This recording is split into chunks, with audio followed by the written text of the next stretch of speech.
जरा सोचिए, आज इंसान ने वो सब कुछ पा लिया है जिसकी कभी सिर्फ कामना की जाती थी, है ना? अथाह ज्ञान, बेहतरीन करियर और समाज में भरपूर सम्मान। लेकिन इस पूरी बाहरी चमक दमक और पूर्णता के बावजूद अक्सर अंदर कहीं एक बहुत ही गहरा और शांत खालीपन महसूस होता है। ऐसा लगता है जैसे सब कुछ मिल गया फिर भी कुछ छूट रहा है। एक अजीब सी बेचैनी बनी रहती है। अब सवाल ये उठता है कि पूरी दुनिया को जीत लेने के बाद भी इंसान खुद से इतना अनजाना क्यों महसूस करता है। ये एक ऐसा विरोधाभास है जो आज के समय में सच में बहुत ही आम हो चुका है। और ठीक इसी खालीपन से जन्म लेता है सबसे बड़ा और सबसे गहरा सवाल, मैं कौन हूँ? देखिए, ये कोई साधारण सवाल नहीं है जो सिर्फ निराशा या हार से पैदा होता है, बिल्कुल नहीं। बल्कि जब इंसान हर भौतिक चीज पा लेता है और देखता है कि खुशी अभी भी स्थायी नहीं है, तब ये सवाल उठता है। और मजेदार बात यह है कि ये एक सटीक स्टार्टिंग पॉइंट है जहाँ से उपनिषदों की असली यात्रा शुरू होती है। ये वो पल है जब हम बाहरी दुनिया से मुड़कर सीधे अपने भीतर देखना शुरू करते हैं। भाग 1, ज्ञान का विकास, वेदों की यात्रा। तो चलिए इसकी गहराई में चलते हैं और समझते हैं कि ये गहरे विचार आखिर आए कहाँ से। देखिए, ये बातें रातों रात अचानक से प्रकट नहीं हुई। यह एक क्रमिक विकास था। प्राचीन ऋषियों ने एक एक करके ज्ञान के इन चरणों को पार किया। सबसे पहले आया संहिता का चरण, जहाँ मंत्र को खोजा गया। उसके बाद ब्राह्मण का चरण आया, जहाँ कर्म और क्रियाओं के महत्व को समझा गया। फिर आया आरण्यक, जो गहरे एकांत और चिंतन का समय था।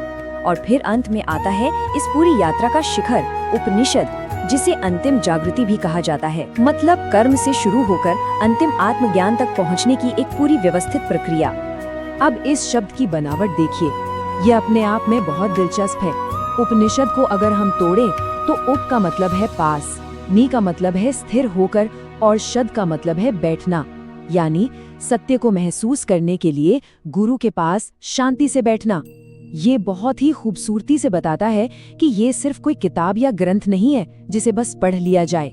ये एक सक्रिय अनुभव है, एक शांत जगह पर स्थिर होकर बैठना और उस अचानक मिलने वाली गहरी स्पष्टता को सीधे महसूस करना।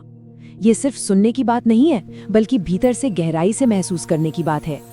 और यहाँ ये समझना बहुत जरूरी है कि इन प्राचीन ग्रंथों में ऐसी कोई कहानियां नहीं है जिन्हें आप बस पढ़ लें और खत्म कर दें। बिल्कुल नहीं। इनमें संवाद हैं, बहुत ही गहरे और जीवंत संवाद। इन संवादों में गुरुओं का लक्ष्य सिर्फ सवालों के जवाब देना नहीं होता, बल्कि उनका मकसद होता है शिष्य को भीतर से जगाना। जैसे नचिकेता नाम के एक निडर बच्चे का ही उदाहरण ले लीजिए। वो सीधा पूछता है कि मृत्यु के बाद आखिर होता क्या है। वो डर नहीं रहा है, वो असल में सत्य की खोज कर रहा है। तो यहाँ ज्ञान थोपा नहीं जाता, बल्कि एक संवाद के जरिए उसे मिलकर खोजा जाता है। भाग 2, दृष्टा और परम सत्य, आत्मा और ब्रह्म। चलिए अब इस दर्शन के मूल सिद्धांतों पर आते हैं। यहाँ आकर सिर्फ किताबी ज्ञान काम नहीं आता, बल्कि एक बहुत ही गहरे एहसास की जरूरत होती है। और सबसे अहम बात ये है कि हम असल में वो हैं ही नहीं जो हम खुद को मानते आए हैं। जरा सोचिए, जब कोई कहता है कि मुझे बहुत दुख हो रहा है, तो इसका सीधा सा मतलब ये है कि दुख एक अलग चीज है जिसे देखा जा रहा है, और जो उसे देख रहा है वो कोई और है ना? हम शरीर नहीं है, हम मन नहीं है, और हम अपने विचार भी नहीं है। हम असल में वो मौन दृष्टा है जो इन सब को बस आते जाते हुए देख रहा है।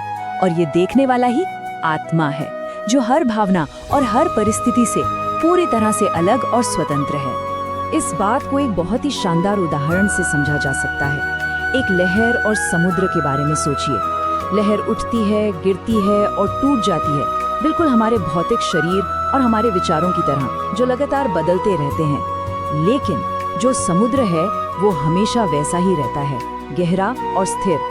यही समुद्र है ब्रह्म, वो अंतिम वास्तविकता।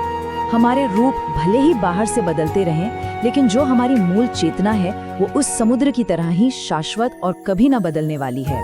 इन महान विचारों का चरम हमें इन महावाक्यों में देखने को मिलता है। तत्वमसि यानी तुम वही हो, और अहम ब्रह्मास्मि यानी मैं ब्रह्म हूँ। ये पंक्तियां मानव इतिहास के सबसे बड़े रहस्य को खोल कर रख देती हैं। ये बिल्कुल आईने में देखने जैसा है। इंसान जिस परम सत्य को, जिस शांति को बाहर की पूरी दुनिया में पागलों की तरह ढूंढता रहता है ना, ये महावाक्य हमें बताते हैं कि वह सत्य कहीं बाहर है ही नहीं, बल्कि ठीक हमारे भीतर मौजूद है।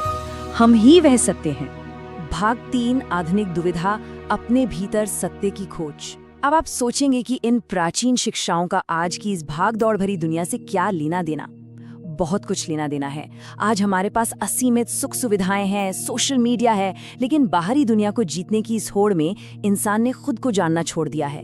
इसीलिए आज तनाव और नाखुशी चरम पर है। बाहरी संपत्ति आंतरिक शांति कभी नहीं खरीद सकती, जब तक कि सत्य की ये खोज भीतर की ओर न मुड़े। तो इस प्राचीन ज्ञान को अपनी रोजमर्रा की जिंदगी में उतारने का एक बहुत ही सरल और व्यावहारिक तरीका भी है। आपको बस इतना करना है, दिन में केवल 5 मिनट के लिए एक शांत जगह पर आंखें बंद करके बैठ जाएं। इस दौरान आपके मन में जो भी विचार आ रहे हैं, उन्हें बिना रोके बस गुजरते हुए देखें, ठीक वैसे ही जैसे आप आसमान में बादलों को गुजरते हुए देखते हैं। और फिर अपने भीतर एक ही सवाल पूछें, मैं कौन हूँ? इस अभ्यास की सबसे खूबसूरत बात पता है क्या है?